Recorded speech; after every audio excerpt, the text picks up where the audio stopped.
Good morning. How you doing? Well, as I wrote in that text video that I put up last night, I was pretty frustrated with doing simple things. And this morning I went back in on the bench here, and I started marking out each part, what they are, because the schematic don't tell you. And I don't feel like going back in the house and going and looking through all the PDF files and everything with the construction manual of this. And they're hard to read anyways, no matter which one I download. They're all hard to read. So I think I got it figured out, and I found out. Now, I'm not 100% sure. But if you listen to my, if you read, I should say, my text that I wrote, it was easier for me. Sometimes people don't always listen to what I say. Can't blame them, I guess. But I made it clear that I used two capacitors right here, 0.1s in parallel, 100 volt rating, and I'm only getting 41 volts of AC across it at the highest range when I got a capacitor connected to the bridge. Okay, now that could change because I found out that whoever worked on this thing really screwed this thing up big time. First of all, I added a pilot light, and I got the pilot lights in from eBay. And these are the pilot lights. They got about, I don't know, an 8-inch wire on them. They're LEDs. They got a little nut and a little baby lock washer in the back of them. And they work pretty good. They work on 120 volts right here.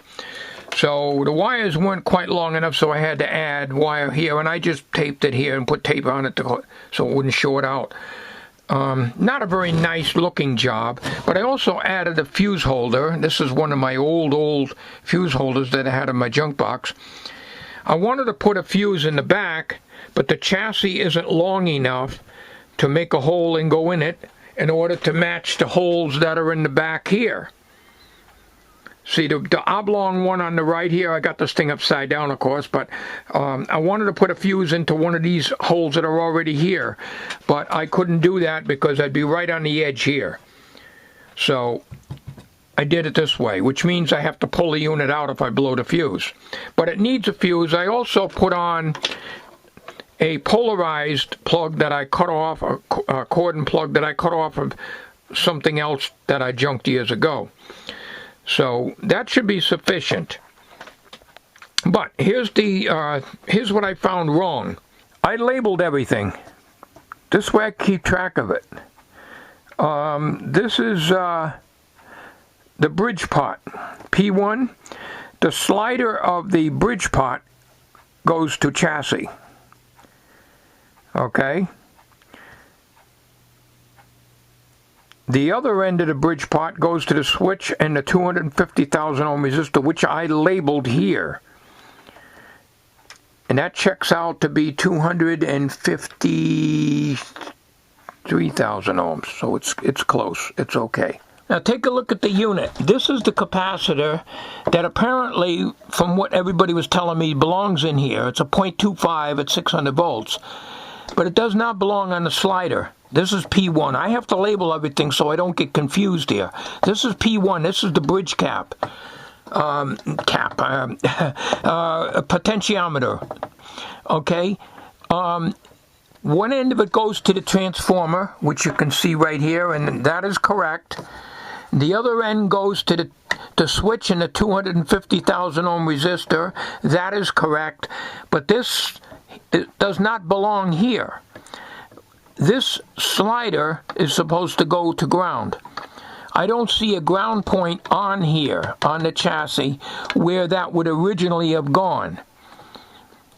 So I'm going to have to probably stick a terminal grounded, something to ground it, or I could bring it all the way over to here and ground it onto here.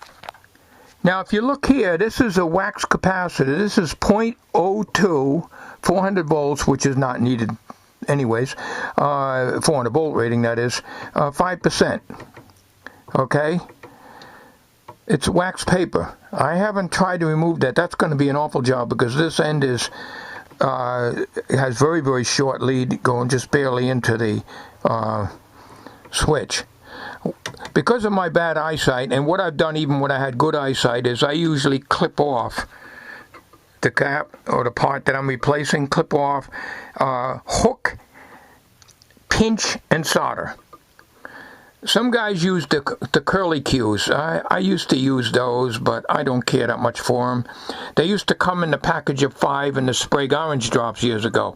But anyways, I make a hook in each part, from the label, the lead coming off the potentiometer or whatever device that I'm connecting it to, and the other end, and then put a hook in it on each one, and then just pinch them together with the needle nose, and then solder it. And then that's the way I'll do it down here. There's no way I'm going to go down there and get into the contact. I'll never be able to do it. So this is C3. C3 is right here. It's at 0.02 at 5%. So C2 is 200 micro mics, Mickey Mice or whatever. It's a mica cap. And I can't show you that. Maybe I can, but I got to flip the chassis over. I doubt that's bad. Micas very rarely go bad. And over here is that big capacitor that I've been trying to get, precision 2 microfarad, which is what I made up here with these 1 microfarad in parallel, 100 volt rating. So that goes off of the power factor, one end of the power factor. The power factor potentiometer also contains the power switch, and that is 1,000 ohms. So that seems to be wired correctly. I tested that, and it's all in tolerance. I tested this. I tested the main bridge potentiometer, P1. It reads pretty close to 10,000 ohms, and like I showed you, this slider is supposed to go to ground, not to that 0.25 capacitor, which I showed you here. So we got to find out where I can ground this on here. I don't know what the original kit showed as to where this goes, but it does not go on this potentiometer at all. Does not go there at all. So I'm going to do is I'm going to make that change, and then I'm going to run the bridge through its paces. I can't do anything with this yet. I don't have a 0.02, and a buddy of mine, Mike, is going to make up a capacitor, precision 1 microfarad capacitor will go there. But at the time, I told him I needed 600 volt rating, or 450 volt actually rating, and that's not necessary. I don't think so anyways. I could be wrong, but I'm only reading 41 volts, but that could be because this thing's wired wrong, so we will find out. Well, I thought I did something good. That is grounded. I didn't see that ground strap on the back of that. That's the trouble when you got rotten damn eyesight. I shouldn't be doing this work at all. That is correct. So this cap, it looked like it just went to the slider, and that was it. But I didn't see that ground strap on the back of this thing. I did not see that until I started unsoldering and clipping it. And a hell of a time trying to get it out of there. So I'm going to have to solder it back up again. I'm going to assume this cap is okay. I have no way of testing it because I don't have a working capacitor bridge. So I'm just going to solder this back on here again. It's not going to be nice and neat like it was. And it goes to the voltage control. So the only thing I can think of is why this thing is not working and not giving me the null that I need on the bridge. It's got to be something to do with the voltage control here. So I wanted to put a 1000 ohm resistor from the bottom of this voltage control to ground. This gray wire goes to ground. One of my viewers suggested doing that, so when you turn the pot down all the way, and if you're discharging a cap through this, which I don't recommend doing, you won't burn up your pot. But I don't have a 1000 ohm 5 watt resistor in stock. Like everything else, I have to order it. So what I'm going to do is I'm just going to change this pot. So when I do that, I'll test the cap at this end. So I won't solder this up in here yet. Back on there. Oh, that's aggravating. It was soldered nice and neat too. And when I do anything, it comes out lousy. So I'm going to take this pot out and put the new one in. And I'm going to do that off camera.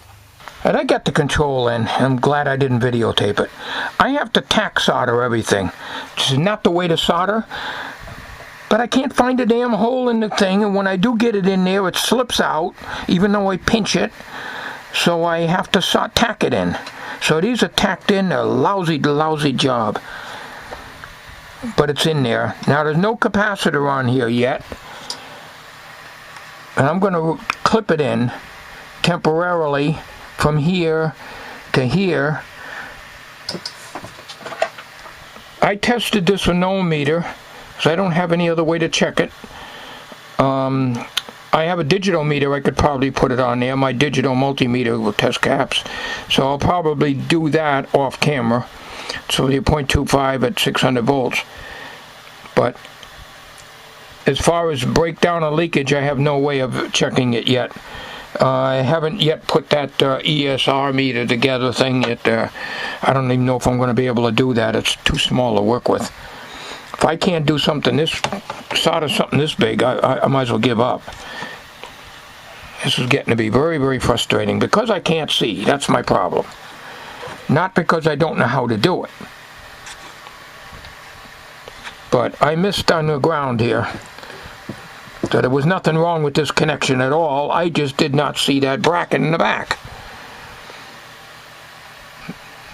It's been 1962 since I put one of these things together. I can't remember everything. Alright, lousy job. I got the pot in.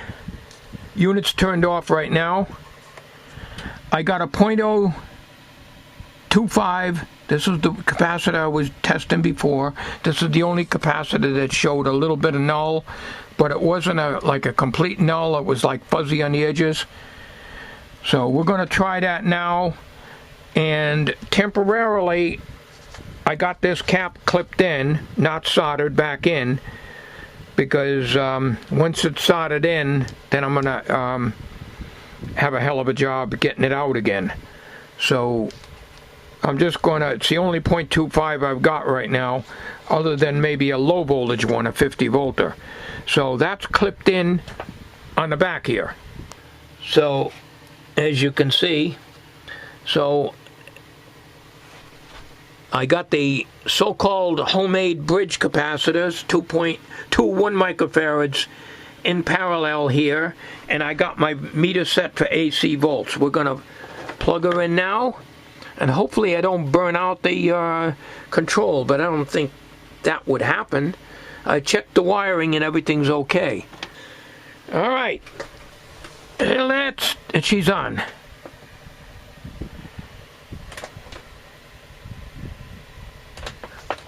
Hopefully I don't see smoke coming out of that control.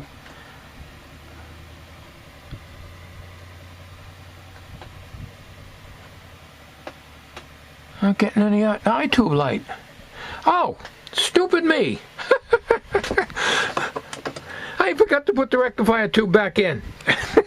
It works better with the rectifier tube in, don't you think? Alright.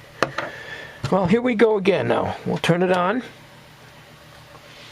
If the pilot light would go on regardless, because that just goes on a switch after the switch.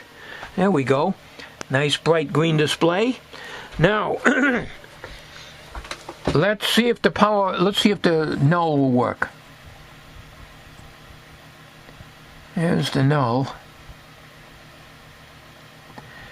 But But you know, when you look at it, looks to me like it could be open a little more, but I could be wrong. Let's see what we're reading here. All right, here's 0.02. This is the only cap that would work, this one here. So let me stop the camera a minute here. We'll put a different cap in here. Before I do that, let's check for voltage. Paper mica test right here. Okay, we'll test for breakdown voltage. Here we go. Now I can't measure the voltage across here because my meter is on the so-called bridge capacitor. Here's what we get here. But I'm on leakage test now. Now, oh, what's the matter with me? Turning the voltage. When you're testing for, this might help cool blue lights on how to work this.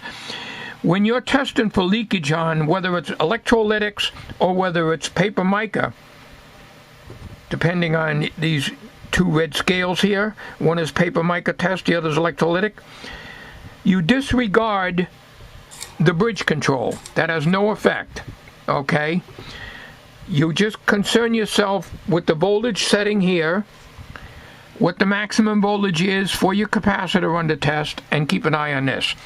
As long as that eye opens up, it's okay. See, it'll close down a little bit, but it'll open right back up. This is a 600 volt cap rated. So this should, without any problem, take the full 500 volts. Now, you see, that doesn't open up all the way. There's a possibility that cap could be a little leaky. I won't know because I don't know if this meter is fully functional yet, and we're going to test the capacity bridge of the rest of it. Now, because I'm putting in this, the capacitor bridge isn't going to read right because that's not these are not precision caps. All right, so we're not opening up. The eye is like fuzzy. You know, it's if you look at the wedge, it's not clear, sharp edges. Like if I turn this down,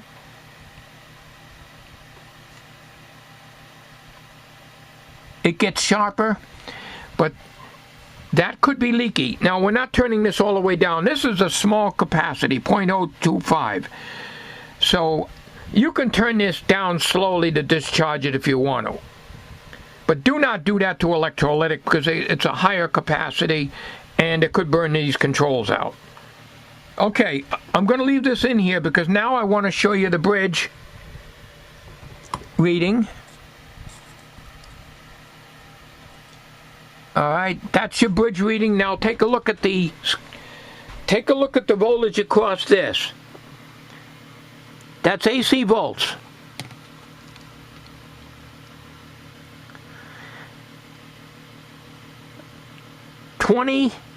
Around 20 volts, 18 to 20 volts. It's dropping now, DC across that. So you don't need no 400 volt bridge cap precision. You need to have it exactly on 2 microfarads though. So it's dropping all the time. So I had measured 41 volts on these capacitors, but that was with an electrolytic over here. So we're going to put an electrolytic in here, and we want to see if this thing will read higher capacity now. It seems to only want to read on this one range. Let's see if it will read more now that I got the voltage control in. I don't think that will do it. I hate to put a lot of money into this. I still got to buy parts, and you know, cash right now is a little short, so it's going to take a while. I hate to have these things open on the bench. It takes up room for other things, but that's all right. One thing at a time, guys. One thing at a time. Here is 120 microfarads at 400 volts electrolytic. I have several of these that one of my viewers sent me. So what I'm going to do is to put that on the clips here, and we'll set the range to cover that capacity, and we'll see what it would do. Before, it wouldn't read anything. The eye just stayed like this, closed. And at the extreme range would open, but that's normal. When there's nothing on it, see, when there's nothing on it, you turn way down off the range, the eye will open, but there's nothing on the leads. Alright, I got the 120 microfarad 400 volt electrolytic on the bridge. So now we got to set the range to expanded, which is right here, 50 to 5,000 microfarad. So that's where we're at right now. Alright, now if you look at the voltmeter, we're getting 45.8 volts. 45.8 volts on this what is now a 2 microfarad 100 volt capacitor. Okay, just out of curiosity, let's see what the DC voltage is. Nope, the DC is only 7.87 volts. So it's actually AC. Alright, so before I was getting 41 volts. Alright, so the voltage control is down. We're testing capacity now, so we're not concerned with this. Keep the power factor down to 0 and until you get a null, and then adjust the power factor. So let's turn this up slowly. While I turn it up slowly, keep an eye on the eye tube.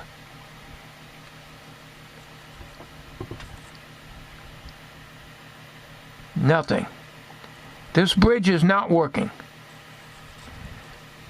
I will test another capacitor. Now, 400 microfarads. Let me just stop the camera a minute. I got to get my magnifying glass out. Right here. See this red scale that says expanded? That's where that should be reading. At 400, right there. It's not. But here's what you do. You move the power factor. Ideally, your power factor should be around 0 or maybe 5%. Okay? We move that up. We keep moving. We move it up to about 30% here. We're still not getting a null. And I'm rocking it back and forth in this range. 400 is in here, but we're rocking it back and forth. See what I'm doing? Let me turn this light out of the way here so you can get a better look at the eye tube. You got a hint. No, actually you don't. See it? It's open a little, but it's not making a damn bit of difference. That eye tube is not making. So this thing is not working. This thing is not working at all.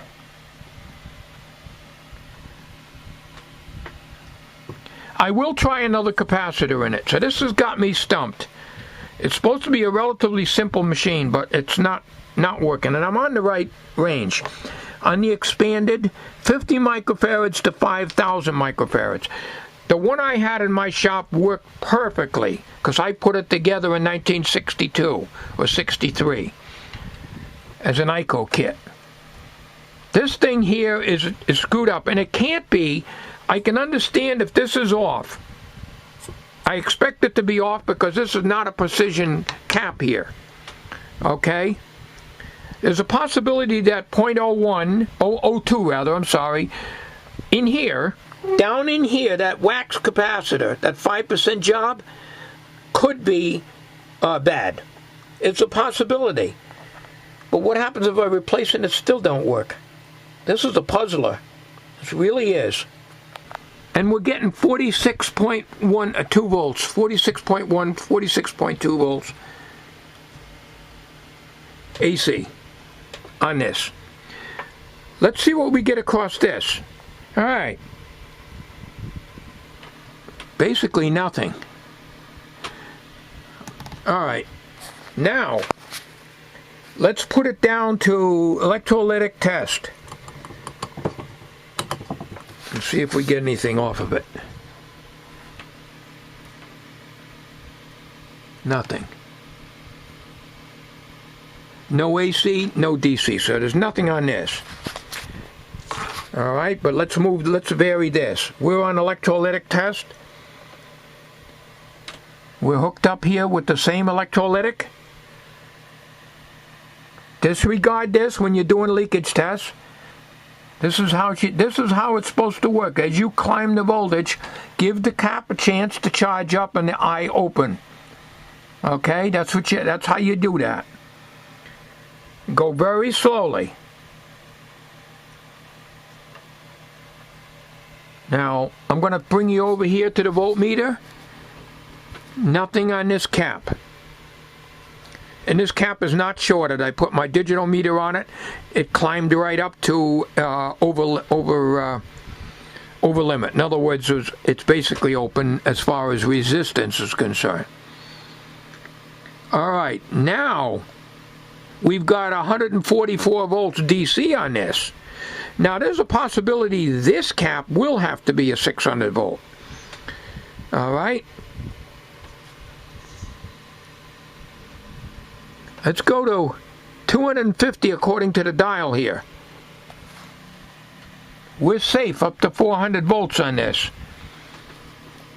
We're 230 volts and climbing.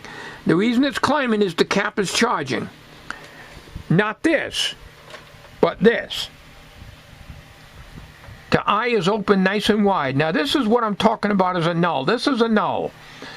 This thing is open. But you notice on the bridge, it don't open nice and clean like that. That's the way it's supposed to open when you're on the capacity value when you're using the bridge. Naturally, you don't use the bridge, it's not going to work. It's disconnected. On the leakage test, these two ranges here, the paper and mica test and the electrolytic test, are for breakdown voltages. They're not for reading capacity. You read capacity and power factor over here. Then of course you got your resistances too. I very rarely ever use this for resistance, but it might be a good idea to check it out. So we're up to 236 volts. So we're going to push it up a little bit more, but we're not going to. You see that's charging? I don't have a meter across this yet. And I'm feeling the back of the capacitor, it's ice cold. There's no heat there. And the eye is opening good. So there's no leakage. If it was leakage, the eye would either not open or open a little bit. And an older capacitor, they may have to be what they call formed up. A lot of guys believe in reforming some of the old stock capacitors. I've never had much luck with that. And sometimes overloading them here could damage this control here. So you really should put a current limiting resistor in series with the capacitor that you're forming up. I don't like forming them up. I'd rather just replace them. 319 volts. So this capacitor here, if I replace it, will have to be a 600 volt cap to be safe. That's not a problem. This one don't have to be. It's a precision bridge. You don't need to be. I just proved that with the voltage across the thing.